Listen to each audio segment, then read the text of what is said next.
Discussions కూడా జరిగించుకుంటున్నారు కనుక అటు కాదు చూడాల్సింది, మనం చూడాల్సింది లేఖనం అని చెప్పడానికి ఇలాంటి డిస్కషన్స్ తరగతులుగా మనం మాట్లాడతాం. ఈ ఫాదర్స్ డేని గురించి ఒక ప్రత్యేకత ఉంది. దాని హిస్టరీ జోలికి నేను పోవట్లేదు, కానీ ఫాదర్ అనే క్యారెక్టర్ కుటుంబం మీద చాలా ప్రభావితంగా ఉంటుంది.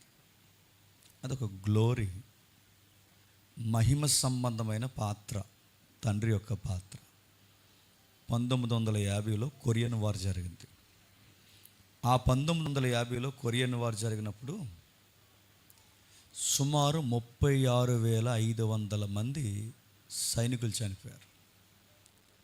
36,500 మంది సైనికులు చనిపోయిన తర్వాత 36,000 కుటుంబాలు సుమారు రోడ్డున పడ్డాయి. తండ్రి లేని కుటుంబాలు అయిపోయారు. ఎప్పుడైతే తండ్రి లేని కుటుంబాలు అయిపోయారో ఆ కుటుంబాన్ని పరిశోధించారు. అమెరికన్ సొసైటీ ఏదైతే ఉందో వాళ్ళని పరిశీలించిన తర్వాత అనేకులకు అర్థమైంది ఏంటంటే, తండ్రి లేని కుటుంబం వారి పెంపకంలో, తల్లి నీడలో పెరిగిన పెంపకంలో పెరిగిన పిల్లల యొక్క ఎదుగుదల వైఖరి చాలా వింతగా అనిపించిందంట. ఇక్కడ దీన్ని బట్టి మనకి ఏమర్థమవుతుందంటే, తండ్రి పాత్ర అనేది చాలా ప్రాముఖ్యమైనది. ఈ మధ్యకాలంలో మాట్లాడితే ఈ అప్డేట్ కోడళ్ళు అందరూ ఏమంటున్నారంటే, మా అమ్మ ఇంటికి వెళ్ళిపోతాను అంటున్నారు. మీ అమ్మ ఇంటికి వెళ్ళిపోతే ఏం చేస్తావు అని అడుగుతున్నాను. ఎరగదెత్తావు అక్కడికి పోయి మాట్లాడితే ఏదైనా గొడవ చేస్తున్నాను, మా అమ్మ ఇంటికి పోతాంటే పోయి ఏం చేస్తాను అడుగుతున్నాను. మీ నాన్న డబ్బులు తేవచ్చు, లేదు నీ కుటుంబీకులు కావాల్సినవని తెచ్చిపెట్టచ్చు, కానీ నీ కొడుకులకి మాత్రం తండ్రిని తీసుకొచ్చి పెట్టగలవు. ఒకవేళ ఆ ప్లేస్లో ఎవరినైనా తీసుకొచ్చి పెడితే వాడు ఫాదర్ పాత్ర పోషించగలడా? లేదు అతను కాదు మీ తండ్రి, ఇతనని చెబితే ఆ పిల్లలకు అంత ఎఫెక్షన్ కుదురుద్దా? ఒకవేళ కుదిరినా నన్ను అడిగితే ఒక ఫేక్ లవ్ అవుతుంది తప్ప అది హార్ట్ఫుల్గా వచ్చే లవ్ అయితే మాత్రం కాదు. తండ్రి లేని కుటుంబం చాలా విచిత్రంగా ఎదుగుద్ది, చాలా విచిత్రమైన ప్రభావాల మీద పడతాయి. ఎందుకంటే తండ్రి అంటే ఒక ధైర్యం. వీటి గురించి మనం వివరించుకుంటూ పోవద్దు, కానీ అసలు ఈ తండ్రిని గురించిన బైబిల్ ప్రస్తావన ఎక్కువ ఎక్కడ జరిగిందంటే, అసలు దేవుడే తనను తాను తండ్రిగా పరిచయం చేసుకున్నాడు. ప్రభు అయిన యేసుక్రీస్తు వారు భూమి మీద నివసిస్తున్నప్పుడు తన శిష్యులకు ప్రార్థన నేర్పిస్తూ ఒక మాట అన్నాడు, పరలోకమందున్న మా తండ్రి. తన శిష్యుకు ప్రార్థన చేస్తున్నప్పుడు తండ్రి అని నేర్పించాడు. అబ్బా తండ్రి అని ఇలాంటి పదాలతో పరిచయం చేయడమే కాదు, ప్రతి విషయంలో తన తండ్రిని అంటే దేవుడిని తండ్రిగా పరిచయం చేసుకున్నాడు. ఇలా పరిచయం చేస్తున్నప్పుడు శిష్యుల మధ్యలో ఎక్కువ నాటింది ఏంటంటే, దేవుడు మనకి తండ్రి అని.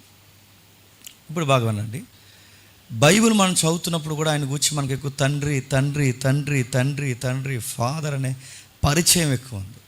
ప్రశ్న, ఇప్పుడు తండ్రి అని ఆయన మనల్ని తనను తాను మనకు పరిచయం చేసుకుంటున్నాడంటే, తండ్రి అనగానే పిల్లలకు ఒక పాయింట్ స్ట్రైక్ అవుతుందా? స్ట్రైక్ అవుతుందా? ఇప్పుడు ఒక డెమో చూసే కదండి అది నేర్చుకోవాలి.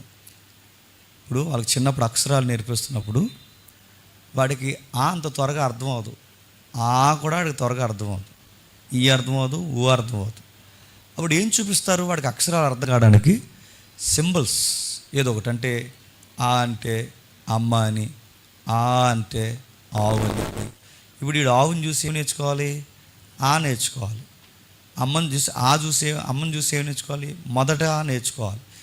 ఇలా ఒక్కొక్క అక్షరాన్ని నేర్చుకోవాలంటే ఒక సింబల్ ఉంది. అలాగే పరలోకమందున్న కనబడిన తండ్రిని మనం నేర్చుకోవాలి అంటే భూమి మీద కనబడుతున్న తండ్రుల్ని పిల్లలు చూస్తారన్నమాట.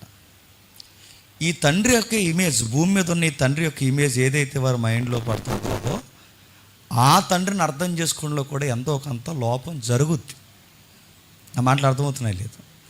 నువ్వు ఫాదర్గా ఇక్కడ ఎవరైతే ఉన్నారో మీరు ఫాదర్స్కి ఉండాల్సిన ఆ కీ రోల్ పోషించకపోతే మీరు ఎవరిని తప్పుడుగా రిప్రజెంట్గా చూపిస్తారు చెప్పనా? దేవుడిని. ఎందుకు? ఈ తండ్రి సరిగ్గా కీ రోల్ ఏంటో అర్థమైతేనే ఆ తండ్రిని పిల్లలు అన్నవారు అర్థం చేసుకునే ప్రయత్నం చేస్తారు. అలా అర్థం చేసుకోవడానికి మనం వాళ్ళ ముందు వ్యవహరించాల్సిన తీరుతెన్నులు చాలా అవసరం. చాలామంది భార్య భర్తలు తెలియని దరిద్రపు లక్షణం ఏంటంటే వాళ్ళ ముందు కొట్లాడేసుకుంటారు.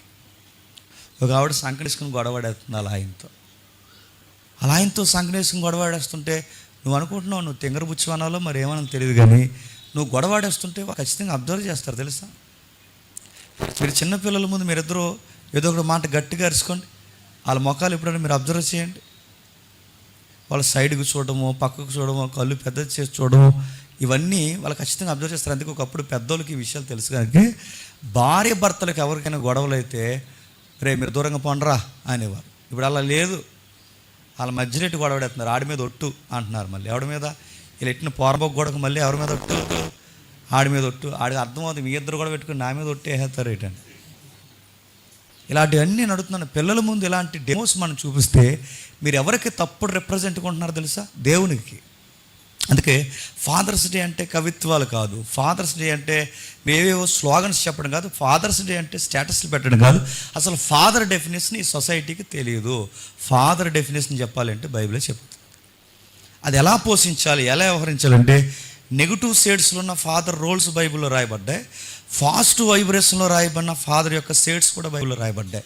ఈ రెండు మనం జాగ్రత్తగా చూడగలిగితే ఇలా ఉండాలా, ఇలా ఉండకూడదా, తండ్రి అంటే ఇలా వ్యవహరించాలా, దీని ఎఫెక్ట్ వీళ్ళ మీద పడుతుందా అన్నది మనకు చాలా క్లియర్ కట్ ఇన్ఫర్మేషన్ ఉంది బైబిల్లో. అలాంటి ఇన్ఫర్మేషన్ ఒక ఇన్ఫర్మేషన్ చూద్దాం ఒకసారి. మొదటి సమూయేలు గ్రంథం రండి ఒకసారి. మొదటి సమూయేలు గ్రంథం 20వ అధ్యాయం.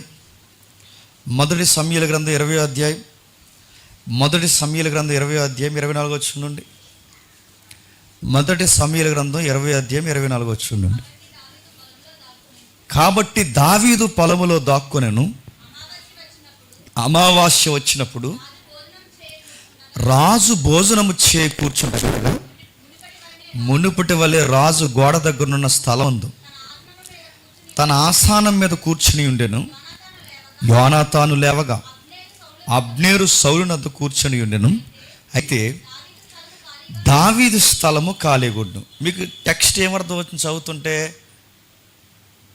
భోజనపు బల్ల దగ్గర డిస్కషన్ జరుగుతుంది. లంచ్ టైం అన్నమాట. ఈ సందర్భం మనం ఏదైతే చదువుతున్నామో సరిగ్గా ఇలాంటి టైంలోనే ఏదో జరుగుతుంది. ఏం జరుగుతుంది? వాళ్ళ రాజు దర్బార్ కదా, రాజు దర్బార్లో ముఖ్యమైన పాత్రలు ఎవరైతే ఉన్నారో ఆ ముఖ్యమైన పాత్రలు కలిగిన వారు కలిసి భోజనం చేస్తారు. రాజుతో పాటు కలిసి కూర్చొని భోజనం చేయడం అనేది ఆ రోజులో గ్రేట్ ప్రివిలేజ్. అది ఎవడపడతాడికి రాజు భోజనం పెట్టరు. రాజు దగ్గర కూర్చొని రా బాబు రా కూర్చొని ఎదురుగడికి రైస్ వేయండి అని అనరు. ఎవడు కూర్చోవాలంటే వాడు ఎవడైతే ఉన్నాడో ముఖ్యమైన వ్యక్తులకే వాళ్ళకి సెపరేట్ సీట్ ఒకటి ఉంటుంది అనమాట. అది ఇంకెప్పుడు వాళ్ళే కూర్చోవాలి.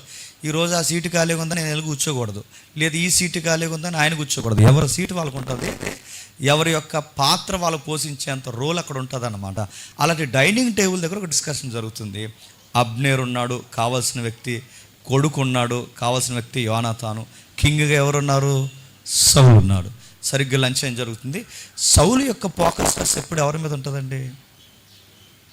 ఆ అబ్బాయి మీద ఉంటుంది. ఎందుకు? ఆడు ఎప్పటికన్నా డేంజర్ నాకని అర్థమైంది ఆ వ్యక్తికి ఆ మొదటి ఫైట్లోనే. ఎందుకంటే ఆయన ఫేమ్ నేమ్ చూసినప్పుడు వీడి ఫేమ్ నేమ్ ఎప్పటికైనా నాకు ఎఫెక్ట్ అవుద్ది అని ఒక మైండ్లో ఒక పాయింట్ వేసుకున్నాడు ఆయన. ఎందుకంటే ఆ సాంగ్ చాలా డిస్టర్బ్ చేసింది ఎవరిని? సౌలు గారిని. ఆ రోజు నుంచి అబ్జర్వేషన్లో పెట్టాడు. దొరికినప్పుడల్లా ఎప్పుడు తొక్కేద్దామా, ఎప్పుడు నొక్కేద్దామా అని తన ప్లాన్స్లో తాను ఉన్నాడు. సరిగ్గా ఎన్ని ప్లానింగ్స్లో ఉన్నా పబ్లిక్ వ్యూకి మాత్రం మరి అప్పటికి పేరు వచ్చేసిందిగా దావీదు గారికి. అందుకు ఆ రాజు బోధనలో ఈయనకి హీరోలు ఇచ్చారు. ఎవరికి? దావీదు గారికి. ఎందుకంటే అసలు ఆ రోజు దావీదు గారు ఫైట్ చేయకపోతే రాజ్యం ఉండదు. ఆ రోజు దావీదు గారు ఫైట్ చేయకపోతే సింహాసనం ఉండదు. ఆ రోజు దావీదు గారు ఫైట్ చేయకపోతే బల్ల లేదు, భోజనం లేదు. ఎంతో కొంత కృతజ్ఞత ఉంది. ఆ కృతజ్ఞత కలిగి ఉన్నారు కనుక ఆయనకంటే ఒక సెపరేట్ సైర్ వేశారు దావీదు గారికి. ఇలా కూర్చున్న వ్యక్తి దావీదు గారు ఇలా కూర్చున్నారు, సౌలు గారు అక్కడ కూర్చున్నారు, యోనాతాన్ గారు అక్కడ కూర్చున్నారు, అబ్నేర్ ఎవరైతే ఉన్నారో అక్కడ కూర్చున్నారు. ఇలా అందరూ కూర్చొని చుట్టూ భోజనం చేస్తారు, ఒక పెద్ద బల్ల. అయితే ప్రతిరోజు ఎవరి సీట్లో వాళ్ళు కూర్చొని భోజనం చేస్తారు. సడన్గా దావీదు గారి సీటు మాత్రం ఖాళీ అయింది. భోజనం చేస్తున్నారు కానీ ముద్ద దిగట్లేదు ఈ పెద్ద అబ్బాయికి. ఎవరికి? ఏడ్రా అని అడిగాడు. అందరూ అటు నుంచి ఇటు చూశారు. సరే అలా చూస్తున్నప్పుడు తనలో తాను కొన్ని ఆన్సర్ చేసుకున్నాడు. ఏమనంటే, ఎందుకు రాలేదు ఆయనను? అతనికి ఏదో ఒకటి సంభవించినందున అతడు అపవిత్రుడు ఉండినేమో. ఏదో ఒకటి సంభవించడం అంటే ఏమో ఎంగేజ్లో ఉన్నాడుగా, అట్లు తిరుగుతున్నప్పుడు ఏదన్నా ధర్మశాస్త్రం ప్రకారమైన ఏదైనా అపవిత్రత జరిగిందేమో. అది ఆయనకి ఎలా జరిగిందో తెలియదు, కానీ మొత్తం మీద ఎంగేజ్ అబ్బాయి కాబట్టి ఏదో జరుగుంటుంది. ఆ విషయంలో కొంచెం ఏదో డిస్టర్బెన్స్లో ఉన్నాడేమో అని ఇంక ఈడి జడ్జిమెంట్లు ఈడు చేసుకుంటున్నాడు. ఎవరు? సౌలు. అంటే తను ఊహించేసుకుంటున్నాడు. ఆ ప్లేస్ ఖాళీ అయ్యేసరికి సరే నెక్స్ట్ డే అని వస్తాడేమని చూస్తే అమావాస్య పోయిన మరణాడు కూడా రెండవ దినమందు దావీదు స్థలం ఎవడూ లేకపోవడం చూసి సౌలు నిన్న నేడు యెష్యా కుమారుడైన భోజనముకు రాకపోవటం ఏమని యోనాతాన్ని అడగగా, ఏంటట వాడు నిన్న రాలేదు, యెష్యా కొడుకు నిన్న రాలేదు, ఈరోజు రాలేదు, ఏమైంది? నేను అడుగుతున్నాను. అంత ఇంట్రెస్ట్ ఈయనకి దేనికి? నేను చెప్పానుగా, ఎప్పటికైనా పొలిటికల్ ప్రాబ్లం వస్తుందన్న సంగతి సౌలు గారికి తెలుసు. అందుకే కొత్తగా ఏమన్నా మరి కింగ్డమ్ ఫామ్ చేస్తున్నాడు అనుకున్నాడో లేకపోతే ఏమనుకున్నాడో తెలియదు, కానీ మొత్తం మీద ఎప్పటికప్పుడు అబ్జర్వేషన్లో పెట్టి దావీదేడి ఏమాడని అడిగితే ఎంతైనా రాజు కొడుకు, రాజుకున్నంత పవర్ ఎంతకంత ఉంటుందిగా. అందుకే యోనాతాన్ అన్నట్టు డాడీ ఏమీ లేదు, వాళ్ళకి ఏదో సమ్ ప్రాబ్లమ్స్ ఏమో ఉన్నాయి, వాళ్ళ ఇంటికి వెళ్తానని అన్నాడు. ఆ ఇంటికి వెళ్ళినప్పుడు నాకు లీవ్ లెటర్ పెట్టుకున్నాడు, దాన్ని నేను శాంక్షన్ చేశాను. వెంటనే లుక్ ఇచ్చాడు కొడుక్కి, బాగున్నాను ఫాదర్స్ డేగా, ఓ లుక్ ఇచ్చి ఆడికి నువ్వు సెలవు ఎలా ఇచ్చావురా అని అడిగాడు. అదే అడిగాడు, ఏ ప్రాబ్లమ్స్ ఉన్నాయన్నాడు. ఆ ప్రాబ్లమ్స్ ఉన్నాయన్నప్పుడు నేను సెలవు ఇచ్చేసాను.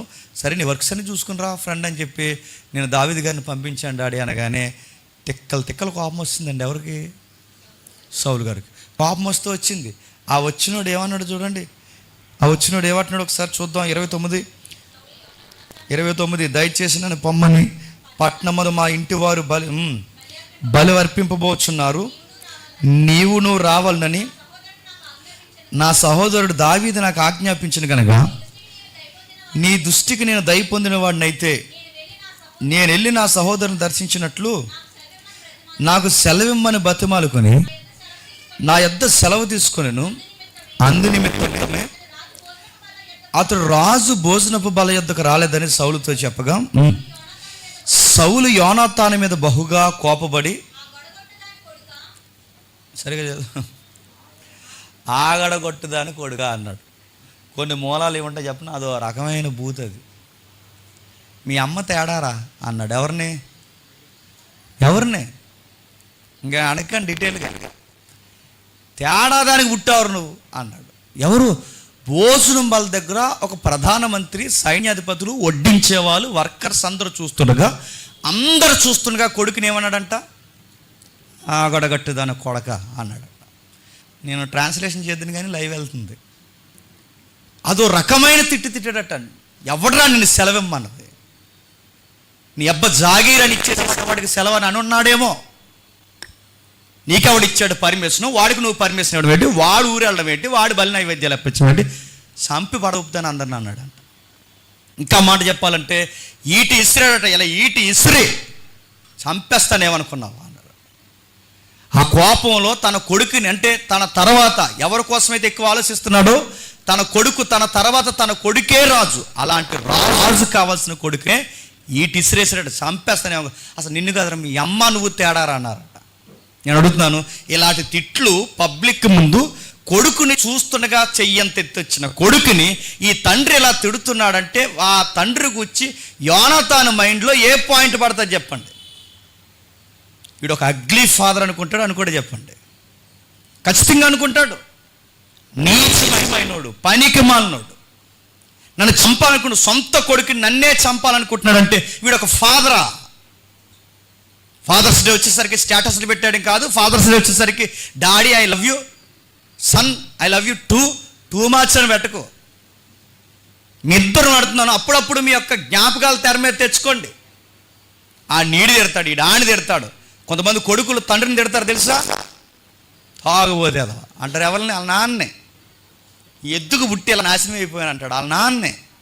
కానీ ఇటు ఫాదర్స్ డే మాత్రం డీపీ పెడతాడు. ఇటు మీరు చూడండి, వాళ్ళ నాన్న తిట్టుకునే కొడుకులు లేరు, నాన్న ఎగిరెగిరి తన్నే కొడుకులు లేరా, కొడుకుని పచ్చి బూతులు మాట్లాడే తండ్రులు లేరా?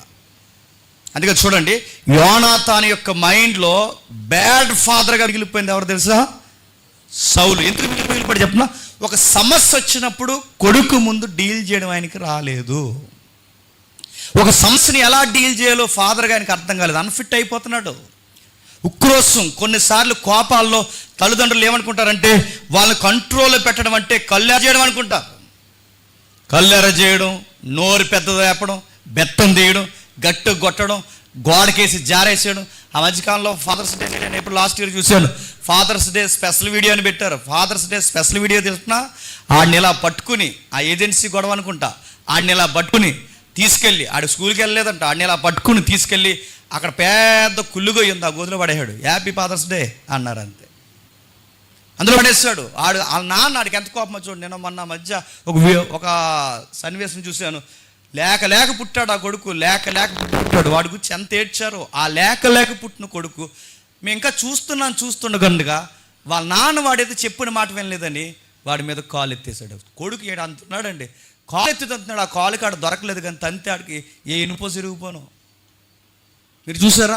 తండ్రులుగా మొట్టమొదట మనం నేర్చుకోవాల్సిన పాయింట్ ఏంటి తెలుసా? నీ ఎదవ కోపాన్ని నీ పిల్లల ముందు ప్రదర్శన చేయకు. వాళ్ళు ఉన్నప్పుడు డౌన్ అవ్వు, డైనోసార్ లాగా అయిపోకు.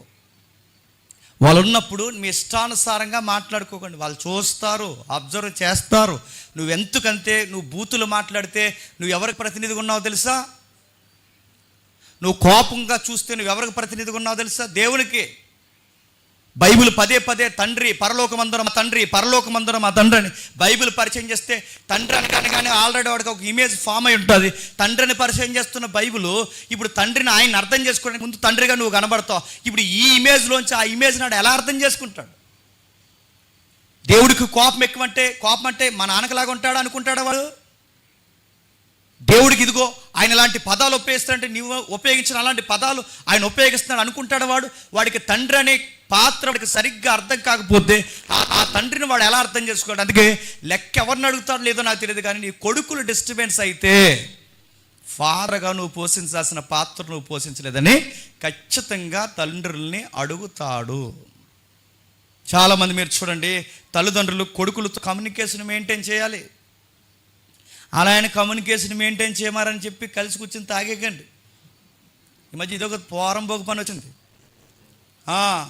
తండ్రి బాటిల్ తెచ్చాడట, కొడుకు గ్లాస్ తెచ్చారట, అమ్మ ఆమ్లెట్ వేసుకొచ్చిందంట.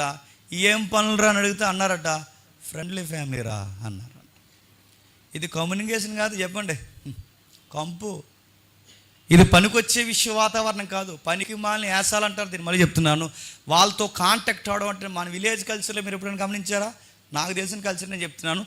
ఎప్పటికీ మన నాన్న చదవకూడేయారు మనకు తెలుసు మనకి, కానీ గుర్తుపెట్టండి, ఎందుకు అలాంటి మనకు చాలా ఇష్టం. ఎందుకు మీరు ఎప్పుడైనా గమనించండి, మన ఫాదర్స్ ఎప్పుడు నేను స్ట్రైట్గా చూసి మాట్లాడడం మన తెలియదు. వాళ్ళని ఇలా చూసి మాట్లాడలేము, ఎందుకంటే కానీ అలాంటి లవ్ మనకి. కానీ వాళ్ళ ముఖంలో ముఖం పెట్టి చూడలేం, కళ్ళలో కళ్ళెట్టి చూడలేం. ఒక తెలియని గౌరవం, ప్రేమ. ఈరోజు అలా ఉందా? నాన్న భుజాలు చెయ్యేడంటే ఈడు రాడాడి అన్నాడడ్డా. ఆడికి అంత సిగ్గులేదు, ఈడికి అంత సిగ్గులేదు. నాన్న భుజాల మీద చెయ్యడం ఏంటి? ఆడిని ఈడెత్తుకోవడం ఏంటి? ఆ నాన్న ఎత్తుకుంటాడంటే ఈడు. నేను అడుగుతున్నాను, అసలు కనీసం అడుగుతున్నాను, మీరు స్నేహభావంలో ఈ ఫాదర్స్ అనే ఈ డేస్ కల్చర్ తెచ్చుకొని పనికి మాని కలిసిన తెచ్చుకుని ఫ్రెండ్ నేను అడుగుతున్నాను. ఫ్రెండ్ అనే పదం కన్నా గొప్ప పదం ఏంటి చెప్పిన? ఫాదర్. ఆయనకి ఇవ్వాల్సిన ఆనర్ ఇవ్వండి, ఆయనకి ఇవ్వాల్సిన గౌరవం ఇవ్వండి. ఆయన పక్కన కూర్చున్నప్పుడు మన బిహేవియర్ చాలా చాలా జాగ్రత్తగా ఉండాలి. మనం అలా కూర్చుంటే మనం లేగం, అది బాధ. ఫాదర్ వచ్చినట్టే మీ ఫాదర్ ఫార్మర్ అయి ఉండొచ్చు కాక, కానీ ఆయన ఎప్పటికైనా తండ్రి, ఆయనకి ఇవ్వాల్సిన గౌరవాన్ని ఇవ్వాలి. ఆయన పోషించాల్సిన పాత్ర పోషించాలి. ఆయన కళ్ళల్లో నేరుగా ఇంత పెద్దోళ్ళం అయినా కానీ ఆయన చూడటానికి ఒక అడుగు ఆలస్యం చేసి అయినా ఆయనతో మాట్లాడేటప్పుడు అనాలి. నిజానికి మనకి ఏ తప్పు లేదు, తిడతాడు, అలా అంటాడు, ఎలా అంటాడు, కానీ ఆయనకి ఇవ్వాల్సిన గౌరవాన్ని ఇవ్వాలి. ఇస్తున్నారా? ఇవ్వకపోవడానికి కూడా కారణాలు ఉన్నాయి. ఎందుకంటే ఫాదర్స్ ఉండాల్సిన విధంగా ఫాదర్స్ చెప్పండి ఉండలేదు. అందుకే చూడండి, ఒకరికొకరు కమ్యూనికేషన్ లేదు. బైబిల్ దేవుడు నేర్పిస్తున్నాడు. ఆ 17వ అధ్యాయం యోహాను సువార్తలు అంటాడు, నీవన్నీయు నావి, నావన్నీయు నీవి, నీకు నాకు అరమరకు ఏదీ లేదు తండ్రి. నేనేమై ఉన్నానో నువ్వు అదే ఉన్నావు, నువ్వేదై ఉన్నావో నేను అదే ఉన్నాను. దీన్ని ఏమంటారు చెప్పిన? వీళ్ళ మధ్య అరమరికలు లేవు. తల్లిదండ్రులకు ఎలా ఉండాలో సౌలుకి తెలియట్లేదు, తండ్రికి ఎలా వ్యవహరించాలో సౌలుకి అర్థం కావట్లేదు. అందుకే అందరూ చూస్తుండగా కొడుకుని అలా తిడుతుంటే ఖచ్చితంగా వాడు కృంగిపోతాడు. రేపు గుర్తుపెట్టుకోండి, వాళ్ళకి అర్థమయ్యేలా చెప్పకపోతే ఖచ్చితంగా వద్దన్నది చేస్తారు. దావీదుతో స్నేహం వద్దు, దావీదుతో స్నేహం వద్దు, దావీదుతో స్నేహం వద్దన్నప్పుడు యోనాతాను అడిగింది ఏంటి చెప్పనా? డాడీ ఒక మాట అడుగుతున్నాను, ఒక్క పాయింట్ చెప్పండి. డాడీ మంచివాడు కదా, ఒక్క పాయింట్ చెప్పండి. ఆ ఒక్క పాయింట్ వ్యాలిడ్ పాయింట్ అయితే నేను ఖచ్చితంగా వాడితో నేను స్నేహాన్ని కట్ చేస్తాను. చెప్పగలిగాడు ఈ పెద్ద మనిషి? ఒక్క పాయింట్ చెప్పండి అంటాడు. అతని మీద మీరు నిష్కారణంగా ఎందుకు మీరు కోపపడుతున్నారు? అతని మీద ఈ కారణం ఉందని ఒకటి చెప్పండి అంటే చెప్పలేకపోయాడు. మరి నీకోసమేరా నేను ఫైట్ చేస్తున్నాను, నీకోసమే నేను ఆలోచిస్తున్నాను, నువ్వు రాజు అవ్వాలనేరా నేను ఆలోచించి నాలో తెలియని కోపం వస్తుందని చెప్పలేకపోయాడు. చివరికి తండ్రి దృష్టిలో, కుమారుడు దృష్టిలో హీరోగా ఉండాల్సిన తండ్రి చెప్పండి విలన్ అయిపోయాడు. కొన్నిసార్లు మేకపోతు గాంభీర్యంతో ఈ మేకపోతు కోపాలు చూపించి పిల్లల దృష్టిలో మీరు భయంకరమైన విలన్స్గా మిగిలిపోకండి. మీకు పెళ్ళిళ్ళు అవుతాయి, కొంతమందికి పెళ్ళిళ్ళు అయ్యాయి, కొంతమందికి అవుతున్నాయి, సెట్ అయ్యాయి. అందరూ గుర్తుపెట్టుకోండి, వాళ్ళ ముందు వ్యవహరించాల్సిన విధంగా వ్యవహరించండి. కోపం ఉండాలి. వాళ్ళు లేనప్పుడు మీ ఇద్దరు కొట్టుకుంటారో, బీరువాళ్ళు పడగొట్టేసుకుంటారో, ఆ మంచాలు లేపి మీద వేసేసుకుంటారో, ఆ బకెట్లో ఒకరొకరు ఎలా పెట్టుకుని గుద్దేసుకుంటారో, ఏం చేసుకుని చేయండి. కానీ పిల్లలు వచ్చే సమయానికి మాత్రం హగ్గించుకుని హాయ్ డాడీ అనండి. వాళ్ళ ముందు మాత్రం మీరు గొర్రెపోతుల్లో కొట్టుకున్నారు అనుకోండి, మళ్ళీ చెప్తున్నాను, వాళ్ళ ముందు మాత్రం మీరు గొర్రెపోతుల్లో కొట్టుకున్నారు అనుకోండి, అవి చిన్న పోతుల్లా తయారవుతాయి. ఆ తర్వాత మిమ్మల్ని దున్నపోతుల్లా తయారై గుద్దేస్తాయి. అందుకే వాళ్ళ ముందు జాగ్రత్త. అందుకే సౌలుని అడుగుతున్నాడు చూడండి యోనాతాను, యెషయా కుమారుడు భూమి మీద బ్రతుకునంత కాలము నీకైనా నీ రాజ్యంకైనా స్థిరం కలగదు కదా, కాబట్టి నీ వర్తమానం పంపి అతని దగ్గరికి రప్పించి నిజముగా అతని మరణానికి అర్హుడని చెప్పాను. ఇది ఒక ప్రేమ? పక్కోడిని పాడు చేసేసి నువ్వు మాత్రం బాగుపడిపోరాని ఈ ఎథిక్స్ లేని ఇలాంటి థాట్స్ కొడుకులు నేర్పించిన ఇది ప్రేమ? వాడు పోతే పోయాడు, నువ్వు మాత్రం బాగుపడపోరని చెప్పడం ఇది తండ్రిని నేర్పించే మంచి సంస్కృత? అప్పుడప్పుడు పిల్లలతో మాట్లాడుతుంటారు చూసా, రా ఆడు చూడరా ఆడు నీకన్నా ఎక్కువైపోతున్నాడు, ఆడిని ఎలాగని దాటేళ్ళరు నువ్వు అంటే నువ్వెక్కడ ఫాదరు? ఆడు పాడైపోతే నీ కొడుకు బాగుపడడం ఏంటి? ఏదో నాశనం అయిపోతే ఆడి నాశనాన్ని బట్టి నీ కొడుకు తెర మీదకి పెద్ద వ్యక్తికి ఎదగడం ఏంటి? అసలు నీకు ఏమి లక్షణం? ఇలాంటివి నేర్పించొచ్చా సౌలుగా? ఆయన నేర్పిస్తున్నారు చూడండి. వాడు పోవాలరా, వాడు చచ్చిపోవాలి, వాడు చచ్చిపోతే కానీ నువ్వు రాజు అవ్వరా. అసలు ఆ రోజే దావీదు చనిపోతే ఈరోజు మీరు రాజరికంలో ఉంటారా? ఆ గొలియత్ ఫైట్లో దావీదు చనిపోతే నీ నెత్తి మీద కిరీటం ఎక్కడా, నీ చేతిలో రాజదండం ఎక్కడా, ఈ సింహాసనం ఎక్కడ, మీరు ఎక్కడా? ఆ రోజు దావీదు బతికి గొలియత్ని చంపాడు కనుక ఈరోజు మీ నోటంటే ఈ మాటలు వస్తాయి. ఆ రోజే కనుక దావీదు చనిపోతే ఈ రంపు రాజకీయాలు మీరు చేయగలరా? దావీదు నిలబడ్డాడు కనుక ఈరోజు మీరు నిలబడగలిగారు. ఈరోజు వీళ్ళు నిలబెట్టినోనే లేపేయాలనుకుంటున్నారు. రాజకీయాలన్నీ ఇలాంటి పనికి మన విశ్వ సంస్కృతి అంతా తండ్రి నేర్పిస్తుంటే అడుగుతాను, మా నాన్న మైండ్ ఏంటి, థాట్స్ ఏంటి, ఇతని యాటిట్యూడ్ ఏంటి, ఇలా ఉన్నాడేంట్రా బాబు అని ఖచ్చితంగా వాళ్ళ కొడుకుగా అనుకుంటాడు అనుకోడా? అసలు యోనాతానుకున్న బెస్ట్ క్యారెక్టర్ ఏంటి చెప్పినా, మంచి వ్యక్తుల్ని ఇష్టపడతాడు ఆయన. ఈరోజు వరకు కూడా వాళ్ళ నాన్న అలానే చూస్తుంటాడు, నాకు తెలిసి అలానే చూసి అలాగే ఎదిగాడు. కానీ కొత్తగా వాళ్ళ నాన్న జీవితంలో మార్పులు చూస్తున్నప్పుడు ఆ నెగిటివ్ వైబ్రేషన్ అనేది ఖచ్చితంగా యోనాతానులో పడిపోయింది. తండ్రిగా తనను తాను ఉండాల్సిన విధంగా ఉండలేకపోయాడు. 32వ వచనంలో అతడు ఎందుకు మరణ శిక్ష నందవలను, అతడు ఏమి చేసినాను సౌలుని అడగగా, సౌలు అతన్ని పొడవలనని ఎవరిని? దావీదుని అడిగాడట. ఎందుకు చనిపోవాలి డాడీ, దావీదు ఎందుకు చనిపోవాలని అడిగితే అన్నాడట, అడిగిన ప్రశ్నకి సమాధానం లేక ఆ ఈటి ఇసిరేసాడు. నువ్వే రాజు అవ్వాలరా, నా తర్వాత నీకోసమేరా ఇదంతా చేస్తానని చెప్పిన పెద్ద మనిషే తిరిగేసి అడిగితే రాజు అవ్వాలని చెప్పిన వాడినే చెప్పండి చంపేయాలనుకుంటున్నారట. కోపంతో కొడితే చనిపోయిన కొడుకులు లేరు? ఇక్కడే మన కాకినాడలో సర్పవరం వాళ్ళకి ఏదో గొడవలు, పిల్లలు చదువులు అంతంత మాత్రం ఉన్నాయి, వాళ్ళందరూ రావట్లేదు, ఫ్యూచర్ భయం వేసిందంట, కలిసి కూర్చొని మాట్లాడుకోలేకపోయారట. చిన్న పిల్లలుగా నాకు తెలిసి వాళ్ళు ఇంకా ఇంటర్లో కూడా రాలేదు, చిన్న పిల్లలు. వాళ్ళు ఇంకా స్కూల్ లెవెల్లో ఉన్నప్పుడే వాళ్ళ భవిష్యత్తు ఏమైపోద్దో సరిగ్గా వీళ్ళకి ఈ మార్కులు గ్రాస్ సరిగ్గా రావట్లేదని వాళ్ళకి కంగారు అయిపోయి ఆ భార్య భర్తలు ఎక్కడ ఇద్దరు ఫంక్షన్లో గొడవ పెట్టుకుంటే ఆ భార్య అక్కడ వదిలేసి చెప్పా చేయకుండా ఇద్దరు పిల్లల్ని ఇంట్లోకి తీసుకొచ్చి బకెట్ నిండా 2 బకెట్లో నీళ్ళు పెట్టి తండ్రే ఆ 2 బకెట్లోకి కొడుకులు ఇద్దరు తలకాయలు ఇలా ముంచి చంపేసిన వైన ఈ సర్పవరంలో జరిగింది. మీరు చూసారులే. మీ భార్య భర్తలుగా మీ ఇద్దరికి కమ్యూనికేషన్ లేక వాళ్ళిద్దరిని ఎదుగుతున్న పిల్లల్ని చంపేశారంటే నేను అడుగుతున్నాను. ఇలాంటి ఫాదర్స్ రోజు రోజుకి సొసైటీలో షార్ట్ టెంపర్ గాళ్ళు ఎక్కువైపోతే ఈ షార్ట్ టెంపర్ గాళ్ళు అందరికీ ఈరోజు ఏమొచ్చిందంట? ఫాదర్స్ డే వచ్చిందండి. షార్ట్ టెంపర్ డే అని చెప్పాలి నన్ను అడిగితే. ఈ షార్ట్ టెంపర్ గాళ్ళందరికీ ఫాదర్ నేను అడుగుతున్నాను, ఏది ఫాదర్స్? అన్ఫిట్ ఫాదర్స్ అందరూ ఉన్నారు. Unfit fathers. ఫాదర్గా ఎలా ఉండాలంటే తెలియదు. అందుకే చాలామంది కొడుకులకి రూల్స్ పెడుతుంటారు. ఎవరంటారు, ఏయ్ కూర్చో, అలా కూర్చో అంటారు. ఆడు కూర్చోడాడు, అలాగెలాగో అంటారు. ఆడు వెళ్తాడాడు, అందులో ఏటట్టు కట్టాడు, పెగ్గలోనే ఆడతాడు, వెళ్ళాడు పెగ్గలో పెడతాడు, అందులో పెడతాడు, ఇందులో దొరుకుతాడు, ఆ ప్లాన్లు పెడతాడు, అక్కడ పెడతాడు, ఇక్కడ పెడతాడు. కూర్చోరాడు. ఎందుకు కూర్చోడు చెప్పనా? నువ్వు ఒక కందిరేగవే చెప్పండి, ఆడు ఒక కందిరేగ పుట్టాడు అంతే. ఆడెండో నువ్వు చెప్తావు అలా కూర్చో ఇలా కూర్చో అంటే ఇప్పుడున్న కూరగాయలందరూ అప్డేట్ కూడా వాళ్ళు అడుగుతారు. ఏమని అడుగుతారంటే, ఏంటి ఎందుకు వినాలి ఈ మాట, అలా ఎలాగని అడుగుతారు. వినాలరా అంటాడు. అయితే ఎందుకు వినాలంటాడు. వినాలే చెప్తున్నానుగా అంటాడు. అది ఎందుకు వినాలంటే డైరెక్ట్గా ఒక ఆన్సర్ చెప్తాడు, వినాలి, నేను మీ ఫాదర్ని అంటాడు. ఆవిడ తిరగేసి అంటాడు, అంటే అంటాడు. ఇంకా అయ్యేవి ఇంకంతే. ఇంకా అంటే ఇంకా డిక్షనరీలో ఇంకేం లేదు. ఫాదర్ అంటే ఇంకా ఫాదరే, ఇంకంతే. ఏం చెప్తావు వాడికి అంటే అంటాడు. నువ్వు చెప్పలేవు వాడికి, ఎందుకంటే నువ్వు కొడుకుగా ఎలా ఉండాలో నీకు చెప్పడం రాలేదు. ఇప్పుడు నీ కొడుకు పుట్టాడు. ఇప్పుడు ఈ ఎంటీ మైండ్తో నీ కొడుకు నువ్వేం నేర్పిస్తావు? అసలు ఫాదర్హుడ్ అనేది నీకు తెలియనప్పుడు నీ కొడుక్కి ఎలా నేర్పిస్తావు? వాడికి ఏం చెప్పలేదు, ఎందుకంటే నీ కొడుకుగా వ్యవహరించాల్సిన తీరుతెని లేనప్పుడు వాడికి ఎలా చెప్పగలవు? అందుకే ఆయన దృష్టిలో దారుణాతి దారుణంగా అయిపోయి కొడుకునే చంపేయాలనుకున్నాడట. సౌలు అతను పొడవలనని ఈట ఇసిరినందువలన తన తండ్రి దావీదు చంపను ఉద్దేశించగలిగి ఉన్నాడని యోనాతాను తీసుకుని అత్యాగ్రహుడై బల్ల యొద్ద నుండి లేచి తన తండ్రి దావీదుని అవమానపరచినందున అతని నిమిత్తము దుఃఖకాంతుడై అమావాస్య పోయిన మరణాడు భోజనం చేయకుండా తినే మెతుకులు కూడా తినలేదట. పరిమాణాలు కూడా పెట్టుకొని కొడుకున భోజనం చేయలేదట. చివరికి తండ్రి కోప్పడితే ఎవరి మీద ప్రేమ పెరిగిపోయింది చెప్పండి కొడుక్కి?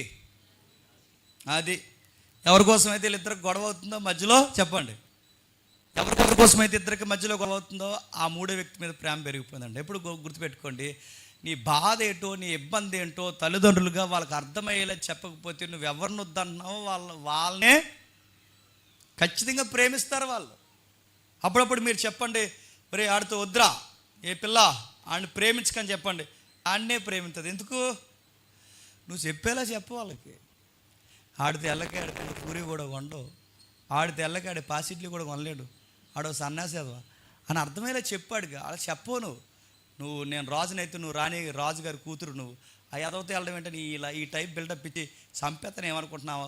అలాగే ఇలాగని నీ కూతురికి ఇలాంటి ముచ్చట్లన్నీ నువ్వు పెదరాయిల్లాగా ఇలాంటి కోపాలన్నీ చూపిస్తే అప్పుడు ఆ అమ్మాయి ఏమనుకుంటుందంటే, మీరు ఎంత కోపపడినా మీరు ఏం చేసినా మా ప్రగాఢమైన ప్రేమను మీరు చెప్పండి ఆపలేరు కనుక ఆపలేరు డాడీ, మీ కోపంతో నన్ను ఏమి చెప్పండి. అందుకే ఎప్పుడు కోపడాలో ఎలా కోపడాలో ఆ పిల్లకి ఏ సబ్జెక్ట్లో కోపడాలో మీకు తెలియాలి. ఎందుకంటే మనం వద్దన్న నాశనకరమైన వ్యక్తులే వాళ్ళ జీవితంలో హీరోయిన్స్ అయిపోతారు. గుర్తుపెట్టుకోండి. వాళ్ళకి చెప్పాల్సిన విధంగా చెప్పాలి. యోనాతాను మంచి వ్యక్తిని ఇష్టపడ్డాడు కాబట్టి సరిపోయింది. అక్కడ దావీదు కాకుండా పనికిమాలినోడు ఎవడో యోనాతానికి స్నేహితుడైతే రాజ్యం ఏమవుద్ది?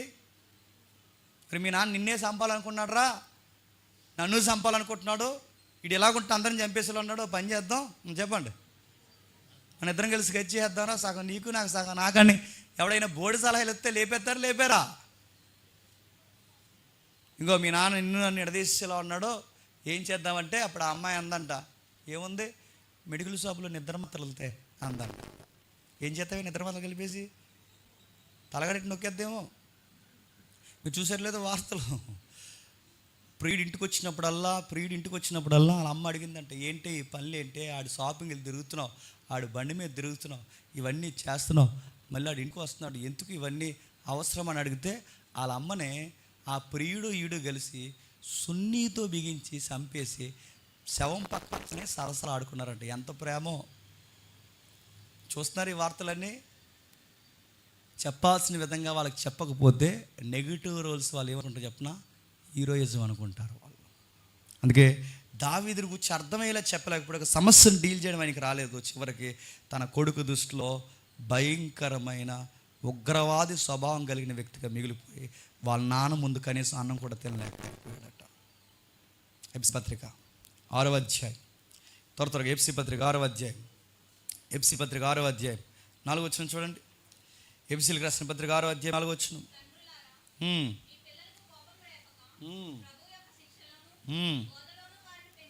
ఉమ్, ఉమ్.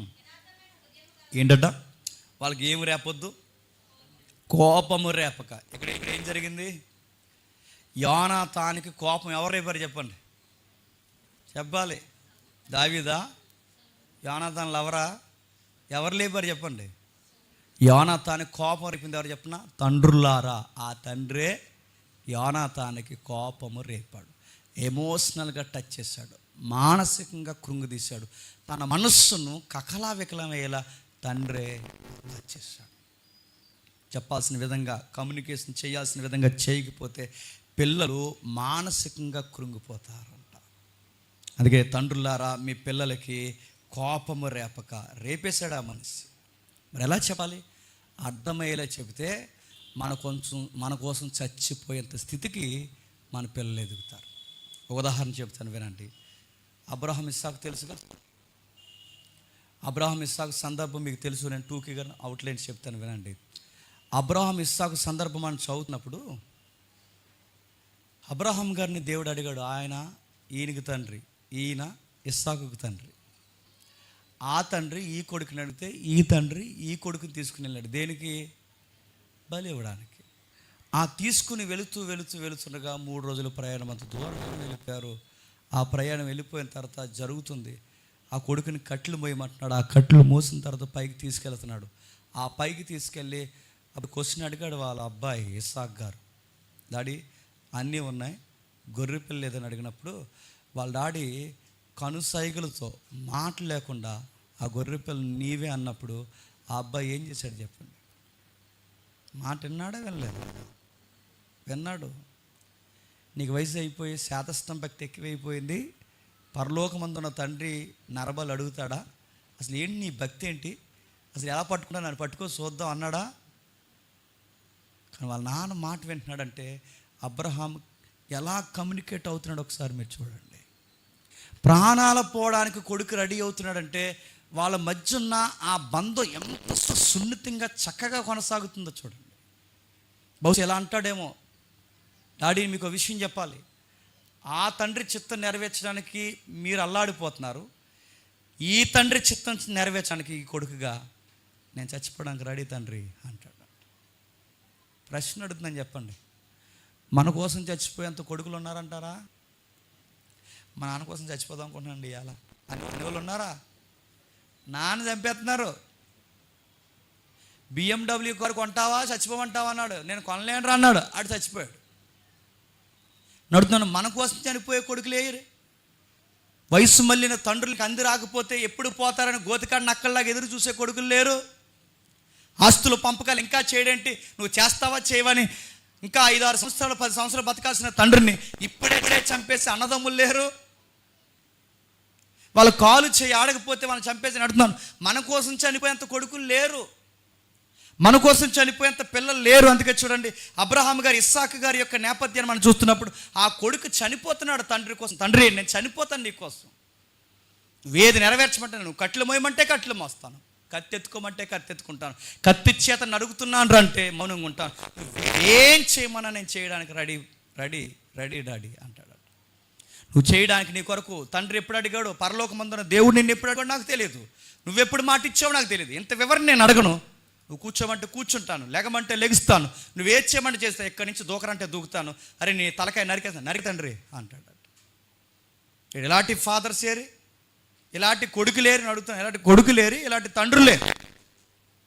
తండ్రులను చంపేసి కొడుకులు ఎక్కువైపోయారు, కొడుకులను చంపేసి తండ్రులు ఎక్కువైపోయారు, ఒకరిని చిదివేసుకునే తండ్రులు ఎక్కువైపోయారు. అందుకే ఇందాక మనం చదివా, ఒకరికి ఒకరు గ్లోరీగా ఉండలేకపోతున్నారు, మహిమగా ఉండలేకపోతున్నారట. ఒకరికి ఒకరు గౌరవం తెచ్చే కొడుకులు తండ్రులుగా ఉండలేకపోతున్నారంట. అలా ఉండలేనప్పుడు మీరు ఫాదర్స్ డే చేసుకోవడానికి మీకు రైట్స్, హక్కులు చెప్పండి లేవు. ఆయనకి గౌరవం నువ్వేం తెచ్చావు? ఇంటర్ మొత్తం అవగొట్టావు నువ్వు, ఆయన కష్టార్జితం అంతా తినేసావు. ఇప్పుడు కాంపిటేటివ్ ఫీల్డ్కి వచ్చారు మీరు అందరూ. అడుగుతున్నాను, మీరు చదువుతున్నప్పుడు మీ టెక్స్ట్ బుక్లు ముందెట్టుకున్నప్పుడు, మీ కాంపిటేటివ్ బుక్స్ ముందెట్టుకున్నప్పుడు మీకు ఏమేమి గుర్తొస్తున్నాయో, మంచి జాబ్ కొట్టి, మంచి ఇల్లు కట్టి, మంచి పిల్లలు చేసుకుని మీకు ఈ గుర్తొస్తున్నాయో లేదో నాకు తెలియదు, కానీ అవి గుర్తు రాకూడదు. మా నాన్న కష్టార్జితాన్ని నేను ఒమ్ము చేయకూడదు అన్న పాయింట్ ఎప్పుడు నీ మైండ్లో చెప్పండి.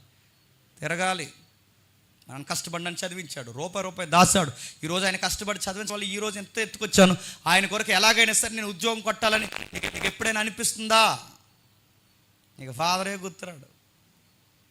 నీ ఫాదర్ వచ్చిన వెంటనే ఎలా ఉంటుంది చెప్పినా, వచ్చాడు రా బాబు అనుకుంటే ఇంట్లోకి. ఎందుకైనా వస్తే ఆయన వచ్చిన వెంటనే వైఫై ఆపేయాలి, ఆయన వచ్చిన వెంటనే నెప్ట్ ఆపేయాలి, ఆయన వచ్చిన వెంటనే ఫోన్ ఆపేయాలి, టైం నిద్రపోవాలి. ఇదంతా నీకు ఎలా ఉంటుంది చెప్పండి? మంచి ఫాదర్ కనుక ఫోన్ ఆడొద్దు అంటాడు, మంచి ఫాదర్ కనుక ఫోన్ చెక్ చేస్తాడు, మంచి ఫాదర్ కనుక ఎవరితో మాట్లాడుతున్నాం అన్నీ చూస్తాడు. పోరంబోకు ఫాదర్ అయితే చెప్పండి, నేనేం అడగడు, భోజనం చేసావా, పోయి పడుకోరా అంటాడు. ఈడి పనులు ఈడుకున్నాయి, ఆడి పనులు ఆడుకున్నాయి. అడుగుతున్నాను, ఇలాంటి ఫాదర్స్ కొడుకులు ఎక్కువైపోయారు. మళ్ళీ చెప్తున్నాను, ఇలాంటి వాళ్ళు అందరినీ చూడండి, బైబిల్ అంటుంది జాగ్రత్త జాగ్రత్త జాగ్రత్త, వాళ్ళకి కోపాలు రేపకండి. అబ్రహాం గారు, ఇస్సాకు గారి యొక్క నేపథ్యం చదువుతున్నప్పుడు ఒకరి కొరకు ఒకరు ప్రాణాలు ఇచ్చుకోవడానికి రెడీ అయిపోయారట. ఆ రోజు అబ్రహాం గారిని ఆ పైనున్న తండ్రి, నీ కొడుకు ప్రాణమే కాదు నీ ప్రాణం కూడా కావాలంటే ఆయన ప్రాణం కూడా ఆ తండ్రి కోసం ఈ తండ్రి ఇస్తాడే ఎవడా? ఇప్పుడు చెప్పండి, సౌలు ఆ తండ్రిని సరిగ్గా చూపించలేకపోయాడు, ఆ దేవుణ్ణి సరిగ్గా చూపించలేకపోయాడు. కానీ అబ్రహాము తన ఇస్సాకు తన కొడుక్కి మాత్రం ఆ తండ్రిని చెప్పండి సరిగ్గా చూపించాడు. ఇస్సాకు గారిని అడిగితే అసలు పరలోకమున్న దేవుడిని తండ్రిగా నువ్వు ఎలా ఊహించుకుంటున్నావు అని అడిగితే బహుశా ఇస్సాకు ఇలా అంటాడేమో, అచ్చు మా నాన్న ప్రేమలాగా ఉంటుందేమో దేవుని ప్రేమ కూడా అంటాడేమో. మా నాన్న నా కొరకు ఎంతైతే తహతహలాడిపోతాడో దేవుడు కూడా అలాగే నా కొరకు ఆతృత పడతాడేమో, నాకు అర్థమవుతుంది. ఎందుకంటే నాకు తండ్రి ప్రేమ అంటే ఏంటో తెలిసిన. ఖచ్చితంగా ఇస్సాకు ఆన్సర్ చేస్తాడా చేయడా? ఆన్సర్ చేస్తాడు ఖచ్చితంగా. ఎందుకంటే తన తండ్రిని, పరలోకముందున్న తండ్రిని ఈ భూమి మీద నీ తండ్రి తన కొడుక్కి చూపించాల్సిన విధంగా చెప్పండి చూపిస్తున్నాడు. ఇంకెవరున్నారు? ఆదికాండము, త్వరగా ఆదికాండము 5వ అధ్యాయం, క్షమించండి 50వ అధ్యాయం, ఆదికాండము 50వ అధ్యాయం, ఆదికాండము 50వ అధ్యాయం మొదటి వచనం చూడండి.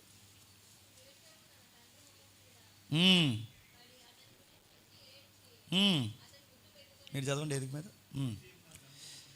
యోసేపు తన తండ్రి మొహం మీద పడి అతను గూర్చి ఏడ్చి అతన్ని ముద్దు పెట్టుకొనెను. తర్వాత యోసేపు సుగంధ ద్రవ్యాలతో తన తండ్రి శవాన్ని సిద్ధపరచవలనని తన దాసులైన వైద్యులకు ఆజ్ఞాపించెను. ఆ వైద్యులు ఇశ్రాయేలుని అంటే యాకోబుని సుగంధ ద్రవ్యాలతో సిద్ధపరిచి, జరుగుతున్న సందర్భం మనకు తెలుసు. 49వ అధ్యాయం అంతా ఇంకా ఆయన ఈడుకోలు మాటలు. ఎవరివే? యాకోబు గారు. ఇక పెద్దానికి వయసు అయిపోయింది. ఆయన చివరి మాట్లాడి చివరికి చనిపోయాడు. చనిపోయే ముందు పెద్దోడుతో అందరితో రకరకాల మాటలు మాట్లాడాడు. కానీ చిన్నోడుతో అంటే లాస్ట్ అబ్బాయి ఎవరు? యోసేపు గారితో మాత్రం ఒక ముఖ్యమైన మాటలు మాట్లాడా. ఒరే చిన్నోడా, నీకు విషయం చెప్పాలరా, నాకు ఒక చివరి కోరిక ఉండిపోయింది అన్నాడంట. ఏంటి ఆ చివరి కోరిక అంటే, బోటి గోంగూర తిని చచ్చిపోవాలరా అనలేదు. ఇక వయసు అయిపోయినా మాత్రం ఇది సావలేదు. ఏంటి అదే చింత చచ్చినా చెప్పండి పులుపు సావదని. నాకు ఇలా ఏదో తినే చచ్చిపోవాలరా అనలేదు, తిండి అడగలేదు, నాకు లాస్ట్కి ఇది ఫ్లేవర్ కావాలరా, పలానా నాకు చూడాలనిపిస్తుంది ఇలాంటివి ఏం అడగలేదు. వాళ్ళ నాన్న ఏమనుకుంటాడో తెలుసా? అరే కొడకా, నీకు విషయం చెప్పాలి, చనిపోయే ముందు నా చివరి కోరిక ఏంటంటే నా సమాధిని ఇజ్రాయెల్ దేశంలో చేయండి, నా బరియలు అక్కడ జరగాలన్నాడంట. తండ్రి చనిపోయాడు. చనిపోయిన వెంటనే ముఖం మీద పడి ముద్దు పెట్టుకుని ఏడుస్తున్నాడు. చనిపోయిన తండ్రిని ముద్దు పెట్టుకుని ఏడుస్తున్నంటే ఆ తండ్రిని ఎంత ప్రేమించుంటాడో ఒకసారి మీరు అర్థం చేసుకోండి. తండ్రి అంటే నీకు చాలా ఎఫెక్షన్ ఉంది, పట్టుకుని ఏడుస్తున్నాడు. ముద్దు పెట్టుకుని ఏడుస్తూ వాళ్ళ నాన్న చెప్పిన మాట, చివరి మాట గుర్తు వస్తుంది. డాడీ, నీ చివరి కోరిక నేను ఖచ్చితంగా నెరవేరుస్తాను, నీ చివరి కోరిక ఖచ్చితంగా నేను నెరవేరుస్తాను. నా చివరి కోరిక ఏంటంటే 5వ వచనంలో, నా తండ్రి నా చేత ప్రమాణం చేయించి, ఇదిగో నేను చనిపోచున్నాను, కానానులో నా నిమిత్తము సమాధి త్రవించదు కదా, అందులో నన్ను పాతి పెట్టవాలని చెప్పిన కాబట్టి సెలవైతే నేను అక్కడికి వెళ్ళి నా తండ్రిని పాతి పెట్టి మరలా వచ్చేదన్నాను. ఏమడుగుతున్నాడండి? వాళ్ళ నాన్న చివరి కోరిక అడిగాడట, నన్ను ఎక్కడ పడితే అక్కడ పాతి పెట్టకంటారు, నన్ను తీసుకెళ్ళి ఖచ్చితంగా ఇజ్రాయెల్ దేశంలోనే పాతి పెట్టండి. తండ్రి చనిపోయినా, తండ్రి ఆయుష్ భూమి మీద లేకపోయినా, తండ్రి వదిలి వెళ్ళిపోయిన చిత్తాన్ని నెరవేరుస్తున్న ఉత్తమ కొడుకు ఎవరు చెప్పండి? యోసేపు. తండ్రులు బతుకుండగానే వాళ్ళ కోరికలు నెరవేర్చని దరిద్రపు కొడుకులు ఎవరు చెప్పండి? ఎవరో ఈ తరం కొడుకులు తండ్రి పోయినా తన చిత్తాన్ని నెరవేరుస్తున్న ఉత్తమ కొడుకు యోసేపు అయితే, తండ్రి బతికుండగానే వాళ్ళ చిత్తాలు గాలి కొలేసే కొడుకులు ఈ తరం కొడుకులు ఉన్నారా లేదా? అలా వద్దురా అని తండ్రి చెప్తాడు, నేను అలాగే చేస్తాను డాడీ అంటాడు. కాలేజీ వద్దురా అంటాడు, లేదు నేను ఆ కాలేజీలోనే జాయిన్ అవుతాడు, ఎందుకంటే ఆడికి ఒక గాలి ఉంది అక్కడే జాయిన్ అవుతాడు. అలా కాదురా నువ్వు బైక్ అలా తోలొద్దురా అంటే, లేదు నేను అలా తోలకపోతే నాకు తోలినట్టు ఉండదు, గుద్దితే చచ్చిపోతారంటే, పోతే పోతాం బతుకుండి ఏం చేస్తాం అన్నాడు. అది చస్తే గొడవ లేదంట. అదే అంటే తండ్రి చిత్తాలను చిన్న చిన్న చిత్తాలు నెరవేర్చేది ఉన్నారా? ఈరోజు నన్ను అడిగితే మన తండ్రులు పెద్ద కోట్ల రూపాయలు మనల్ని అడగరు, కానీ ఒక మాట అడుగుతారు. ఏమడుగుతారు చెప్పిన? బాగా చదువుకుని ఉన్నతమైన స్థితిలో ఉంటారు చాలు, మాకేమి ఇవ్వకపోయినా పర్లేదు. వాళ్ళు మన నుంచి అంత మంచిగా ఎక్స్పెక్ట్ చేస్తుంటే కనీసం మన కోసం మనం ఆలోచించుకునే చిత్తం కూడా వాళ్ళ దృష్టిలో మనం నెరవేరుస్తున్నాం చెప్పండి. వద్దన్న దాన్ని చేసుకుంటాం, వద్దన్న దగ్గరికి పోతాం, వద్దన్న పనులన్నీ చేస్తాం, ఇన్ని కార్యక్రమాలు చేస్తాం. ఇవన్నీ చేసి వాళ్ళకి ఆయాసం దుఃఖం కలిగించి వాళ్ళ కళ్ళ ముందు మన జీవితాలు అలా జరుగుతున్నప్పుడు మీరు చూడండి వాళ్ళు ఎంత కురింగిపోతారు చెప్పండి. జరిగేవన్నీ అయ్యే కదా. మరి మీ అమ్మకి బీపీ ఉందంట, షుగర్ ఉందంట, ఇలా టైంలో ఇలాంటి పని చేస్తే వేటరు అని అడిగితే, మరి ఇంకా మా అమ్మకి బీపీ షుగర్ ఉంటే ఏం చేస్తాను, మరి నాకు షుగర్ వచ్చేది పని చేయకపోతా అన్నాడు. అంటే ఏంటని అడగండి. ఇలాంటి కొడుకులు కూతుర్లు ఉన్నారు లేదు చెప్పండి, ఇలాంటి పనులు చేయకండి. అందుకే చెప్తున్నాడు చూడండి, యాకోబు గారు వెళ్ళిపోతూ తన కొడుకుని ఒక సెలవు అడిగాడు, నాన్న నువ్వు మాత్రం చివరి సమాధి కార్యక్రమం జరిగించంటే ఎంత గౌరవంగా తన తండ్రి బరియలు జరిగించాడండి. తండ్రి శవయాత్రని ఎంత బాగా జరిగించి అందరూ ఐగుప్తి మొత్తం దద్దరిల్లిపోయేలాగా ఊరేగింపుతో తన తండ్రి శవాన్ని తీసుకెళ్ళాడంట. మన తండ్రులు చనిపోతున్నప్పుడు ఎలా చనిపోవాలి చెప్పనా? ఆనందంతో చనిపోవాలి. మన కొడుకులుగా మన చేతుల్లో గుర్తుపెట్టుకోండి. మా కొడుకులు మా కూతుర్లు ఆనందంగా చనిపోవాలి. నా కొడుకులు కూతుర్లు ఖచ్చితంగా మా ఇష్టాలు నెరవేరుస్తారని మనకిచ్చిన మాటను బట్టి వాళ్ళ ధైర్యంగా చనిపోవాలి. మన కొడుకులు కూతుర్లు మనల్ని చూసి ధైర్యంగా బతుకుతారు లేదో నాకు తెలియదు, కానీ మనల్ని చూసి ఇంకో 10 సంవత్సరాలు బతకాల్సిన మనల్ని చూసి చెప్పండి 10 సంవత్సరాల ముందే చచ్చిపోలే ఉన్నారు మనల్ని చూసి. అందుకే తనకు తండ్రి చిత్తాన్ని నెరవేర్చాడు. రోషం కలిగిన యోసేపు, రోషం కలిగిన తండ్రిని అందరి దృష్టిలో గౌరవంగా తీసుకెళ్ళి ఆ బరియల కార్యక్రమం జరిగించాడు. ఎందుకు ఇదంతా కోరుకుంటున్నాడంటే మనకు తెలుసు, ఇక్కడ అబ్రహాం ఉంటాడు, ఇక్కడ ఇస్సాకు ఉంటాడు, ఆ పక్కనే చెప్పండి నేను కూడా నిద్రపోవాలరా. వీళ్ళు చనిపోతున్నప్పుడు కూడా వాళ్ళ శవాలను ఎక్కడ కప్పెట్టించుకుంటున్నారు చెప్పండి? తండ్రుల పక్కనే కప్పెట్టించుకుంటున్నారు. మనము అక్కడ ముంతాజ్ ఉంటుంది, నేను చచ్చిపోయిన తర్వాత ఆ శవాన్ని చెప్పండి ముంతాజ్ పక్కనే పెట్టండి, ఆ ముంత కూడా తల దగ్గర పెట్టండి అన్నారంట. వీడికి ముంతాజ్ ఎక్కువైపోయింది. అందుకే చెప్తున్నాను చూడండి, తండ్రులు వాళ్ళతో రక్తం పంచుకున్నాం, వాళ్ళ జీవాన్ని పంచుకున్నాం, వాళ్ళ ఆత్మను పంచుకున్నాం, వాళ్ళ వయసు అయిపోయిన వాళ్ళ హృదయాలు ఎన్నో కోరికలు ఉంటాయి. ఆ కోరికలు నెరవేర్చి ఉత్తమ కొడుకులుగా ఒకరికి ఒకరు గౌరవంగా ఉండండి. తండ్రులుగా మీరు కూడా దైవ చిత్తానుసారమైన మంచి ప్రవర్తన మీ కొడుకులకు చూపించండి. అలాంటి ప్రవర్తన చూపిస్తే మీ కొడుకులకి ఈరోజు అర్థం కాకపోవచ్చేమో, కానీ మీరు చనిపోయే లోపు వాడికి ఒక పాయింట్ వేసిపోతారు. మీరు మా తండ్రి లాంటి తండ్రిని ఈ భూమి మీద నేను ఎక్కడ చెప్పండి చూడలేనని వాడు చాలా ఎక్కెక్కి నీ ముఖం మీద పడి ముద్దు పెట్టుకుని ఏడుస్తాడు. మా తండ్రి ఆశ నెరవేర్చడానికి నేను బతుకున్నంతకాలం, ఆయన బతుకున్నంతకాలం నా నుంచి ఏవైతే కోరుకున్నాడో ఖచ్చితంగా నేను అవి నెరవేర్చి కూర్చుంటానని వాడు కంకణం కట్టుకుని చావును బట్టి అయినాడు ఖచ్చితంగా చెప్పండి మారుతాడు. తండ్రులుగా ఎలా ఉండాలో గుర్తుపెట్టుకోండి, కొడుకులుగా ఎలా ఉండాలో గుర్తుపెట్టుకోండి. మరో సందర్భం చెప్తాను వినండి. పౌలు తిమోతి వాళ్ళిద్దరు సందర్భాలు ఎంత బాగుంటాయో. నిజానికి ఈయన ఆయన కనలేదు, ఆయన ఈయనకి తండ్రి కాదు, శారీరకంగా ఈయన ఆయన కొడుకు కాదు, అంతకు మించి ఎక్కువ ఉంటారండి వాళ్ళిద్దరు. ఆయన ఏడిస్తే ఈయన ఏడుస్తాడు, ఈయన ఏడిస్తే ఆయన ఏడుస్తాడు. ఆయన మనసు బాగోపోతే ఈయన మనసు బాగోదు, ఈయన మనసు బాగోపోతే ఆయన మనసు బాగోదు. ఎందుకు వీళ్ళిద్దరికి ఏ పాయింట్లో వీళ్ళిద్దరు ఎంత నలిగిపోతున్నారంటే ఆ పౌలు గారు అంటారు, సంగములను గూర్చిన చింత. బాధపడుతూ పలుమార్లు లెటర్లో పౌలు గారు రాసుకున్నది అందరూ తమ సొంత కార్యాలు చూసుకుంటారు, కానీ ఒక్కడున్నాడు వాడు నాకు ఉత్తమ కొడుకు. వాడు అందరూ సొంత కార్యాలు చూసుకుంటారు, ఒక్కడున్నాడు వాడు ఉత్తమ కొడుకు. అందరూ సొంత కార్యాలు చూస్తారు, క్రీస్తు కార్యాలు పట్టించుకునే వాడు లేడు. కానీ ఒకడున్నాడు, వాడి పేరు తిమోతి, వాడు నా ఆత్మీయ కుమారుడు. నా మనసు బాగోపోతే ఆడు మనసు బాగోదు. నేను ఏడిస్తే వాడు ఏడుస్తాడు, నేను నవ్వుతే వాడు నవ్వుతాడు. సంఘములకు వచ్చిన చింత నాకెంతుందో నాకన్నా ఎక్కువగా అంత చింతపడే నా ముందు నా కొడుకు నాకు కనబడుతున్నాడు. నా కుమారుడా, నేను వెళ్ళిపోయే ముందు నా మనసు విప్పి నేను ఎవరితో మాట్లాడాలని నాకు అనిపించలేదు. నా మేనల్లుతో మాట్లాడాలనిపించలేదు, నా బంధువులతో మాట్లాడాలనిపించలేదు. సీజర్ చక్రవర్తి నా తల మీద కత్తిపెట్టి నన్ను చంపేయాలని డిసైడ్ చేసి వాడు ఆజ్ఞలు జారీ చేసినప్పుడు నేను ఎవరెవరితో మాట్లాడాలనిపించలేదు. కానీ నేను వెళ్ళిపోయిన తర్వాత నా లెగసీని కొనసాగించే ఒకే ఒక కొడుకుగా నాకు కనబడుతున్నావు. నా లెగసీకి ప్రతినిధి నువ్వే. నా కుమారుడా తిమోతి, నీకు రాస్తున్నాను, మంచి పోరాటం నా పరుగు కడముట్టించాను, నా కొరకు నీతి కిరీటం ఎదురు చూస్తుంది, ఇక మిగిలినది కొనసాగించాల్సింది నీవే అని తన ఉద్దేశాలన్నీ ఎవరి చేతుల్లో పెట్టిపోతున్నాడు చెప్పండి. ఇది కొడుకులకి తండ్రులకు ఉండాల్సింది. అందుకే తిమోతి గారి దగ్గరికి వెళ్ళి ఫాదర్ అంటే ఎలా ఉంటాడంటే డెమో ఏమైనా చూపించండి, ఫాదర్ అంటే ఎలా ఉంటాడు డెమో ఏమైనా చూపించండి అంటే తాత్కాలికమైన డెమో ఏదైనా కనబడుతుందంటే అచ్చు ఆ తండ్రి పౌలు నన్ను ఎలా ప్రేమిస్తున్నాడో ఆ తండ్రి ప్రేమ కూడా అలాగ ఉంటుందని ఈ తండ్రిని డెమో చూపిస్తాడు.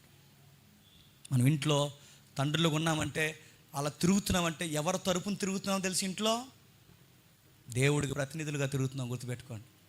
ఇంట్లోకి వెళ్ళిన వెంటనే బకెట్లు తన్నేసి, ఇంట్లోకి వెళ్ళిన వెంటనే పేపాలు తన్నేసి, ఇంట్లోకి వెళ్ళిన వెంటనే సోఫాలు ఎత్తేసి, ఇంట్లోకి వెళ్ళిన వెంటనే పెద్ద నోరేసుకుని పడిపోయి, ఇంట్లోకి వెళ్ళిన ఎక్కడున్నావే పోరంబోగదాన్ని ఎలా రా అనక ఇలాంటి పనులన్నీ చేయకు. ఎందుకు చెప్పనా, ఇవన్నీ నువ్వెవరు రిప్రజెంట్ కొంటున్నావు తెలుసా? నీ తండ్రికి, నీ దేవునికి రిప్రజెంట్ కొంటావు, గుర్తుపెట్టు. నీ భార్యని ఎలా పిలుస్తున్నావో నీ పిల్లలు చూడాలి. నీ భార్యతో నువ్వు ఎలా కమ్యూనికేట్ అవుతున్నావో ఎదుగుతున్న నీ పిల్లలు ఖచ్చితంగా గమనించాలి. మీ ఇద్దరు ఒకరినొకరు ఎలా గౌరవించుకుంటున్నారు మిమ్మల్ని చూసి, దేవుని ప్రేమ అంటే ఇదా, కుటుంబాల్లో ఉన్న దేవుని ప్రేమ ఎలా ఉంటుందని మిమ్మల్ని చూసి ఆ ప్రేమను అర్థం చేసుకోవడం నేర్చుకోవాలి. ఇదిగో లవ్ అంటే ఇది అని వాళ్ళకి అర్థం. మనం చూపించలేకపోతున్నాం కనుక వాళ్ళ వయసు వచ్చేసరికి ఇది లవ్ అని వాళ్ళకి అర్థం అవ్వట్లేదు. బయటే ఉన్నదే చెప్పండి లవ్ అని వాళ్ళకి అర్థం అవుతుంది. దాన్నే ప్రేమ అనుకుంటున్నారు, దానికోసం ఏదైనా చేస్తున్నారు.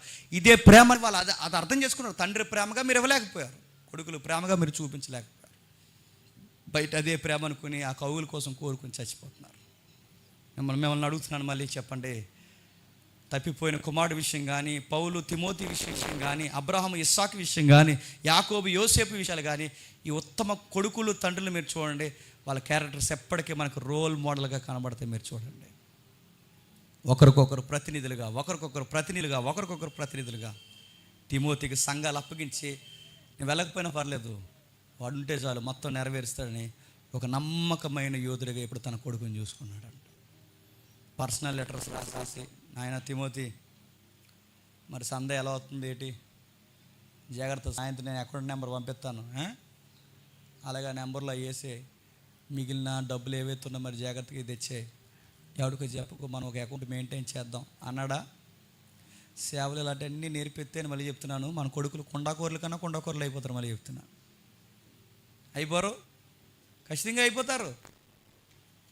ఆ పర్సనల్ లెటర్స్ రాసుకున్నప్పుడు ఎక్కడైనా వాళ్ళ కానుకల ప్రస్తావన ఇలా జాగ్రత్తగా మెయింటైన్ చేయని ప్రస్తావన ఎక్కడైనా తిమోతికి రాశాడా? ఎక్కడికక్కడ ఎథిక్స్ రాశాడు. ఎథిక్స్, విలువలు. నాన్న ఈ భూమి మీదకి ఏమి ఎత్తాము, ఈ భూమి నుంచి ఏమి పోము, అన్న వస్త్రం గలవారమే, దేవుని సేవలో తృప్తి కలిగి జీవించడం కన్నా దాన్ని ఏమి లేదు. సేవలో భక్తిలో నేను నేర్చుకున్నది ఏంటంటే సంతుష్టి సహితమైన భక్తి గొప్ప లాభ సాధనమై ఉంది. మై సన్ తిమోతి, సేవలో దేన్ని ఎక్స్పెక్ట్ చేయకు. చూసినప్పుడల్లా అనిపిస్తుంది తిమోతి గారికి దేవుని ప్రేమ అంటే ఇదేనేమో అని తిమోతి గారు పౌలు గారిని చూసి ఎంత మాదిరి నేర్చుకుని ఉంటాడు. ఇలాంటి విషయాలు ఎన్నో మనకు కనబడతాయి. ఇక చివరిగా పరలోకమందున్న తండ్రిని స్పష్టంగా పరిచయం చేసింది ఎవరు తెలుసా? ప్రభు అయిన యేసుక్రీస్తు వారు మాత్రమే. ఆయన ఎంత బాగా పరిచయం చేశాడో చూడండి. నా తండ్రి చిత్తము నెరవేర్చుటయే చెప్పండి నాకు ఆహారం అన్నాడు. ఈరోజు నేను భోజనం చేయాలంటే, మధ్యాహ్నం భోజనాన్ని కూర్చోవాలంటే ఆయన కొరకు నేను ఏం చేశాను? ఏదోడు చేస్తే నేను భోజనం చేయాలని కూర్చుంటాడట. మనం ఈరోజు ఏం చేయకపోయినా ఏం చేస్తాం చెప్పండి? మొత్తం అన్ని కూరలు కలిపి తినేస్తాం, కక్క మొక్కడొక్క. కానీ యేసుక్రీస్తు వారు భోజనం చేయాలంటే ఆయన గుర్తుపెట్టుకుంటాడు. ఏంటి చెప్పిన, ఈరోజు నా తండ్రి చిత్తాన్ని ఏమీ నెరవేర్చకపోతే ఈరోజు భోజనం చేయడానికి నాకు అర్హత లేదు, పానీయం చేయడానికి నాకు అర్హత లేదు. ఆయన ఏదో ఒక పని చేయాలి. నా తండ్రి చిత్తం నెరవేర్చిన తర్వాతే నాకు ఆహారమైన పానీయమైన. భూమి మీద 33.5 సంవత్సరాలు బతికితే భూమి మీద 33 సంవత్సరాలు బతికితే మాట్లాడితే ఆయన గుండె ఎవరి కోసం కొట్టుకొని చెప్పండి? తండ్రి తండ్రి తండ్రి తండ్రి తండ్రి. ఎవరో శిష్యులు వచ్చి అడిగారు, అసలు తండ్రి ఎలా ఉంటాడు, ఆయన ప్రేమ ఎలా ఉంటుంది, ఆయన ఏంటి మాకు అర్థం కావట్లేదంటే, నన్ను చూడండి మీరు తండ్రిని చూసినట్లు, ఎందుకంటే నేను తండ్రిని చూసి చూసి భూమి మీదకి వచ్చాను. మీరు నన్ను చూడండి, నన్ను చూస్తే తండ్రి ఎలా ఉంటాడో మీకు అర్థమైపోతుంది. ఈ ప్రపంచంలో ఉత్తమమైన తండ్రి ఎవరైనా ఉన్నారంటే పరలోకమందున్న దేవుడు. ఆ తండ్రికి ఉత్తమ కొడుకు ఎవరైనా ఉన్నారంటే చెప్పండి, ప్రభు అయిన యేసుక్రీస్తు. ఆ పరలోకమందున్న తండ్రి అంటాడు, ఈయన నా ప్రియ కుమారుడు, ఈయన నేను ఆనందించుచున్నాను. ఎంత బాగా. ఇప్పుడు చెప్పండి, మన కొడుకులుగా ఎలా ఉండాలో మనకు తెలియాలంటే క్రీస్తును చూడండి. మీరు తండ్రులుగా ఎలా ఉండాలో తెలియాలంటే బైబిల్లో ఉన్న దేవుణ్ణి చూడండి.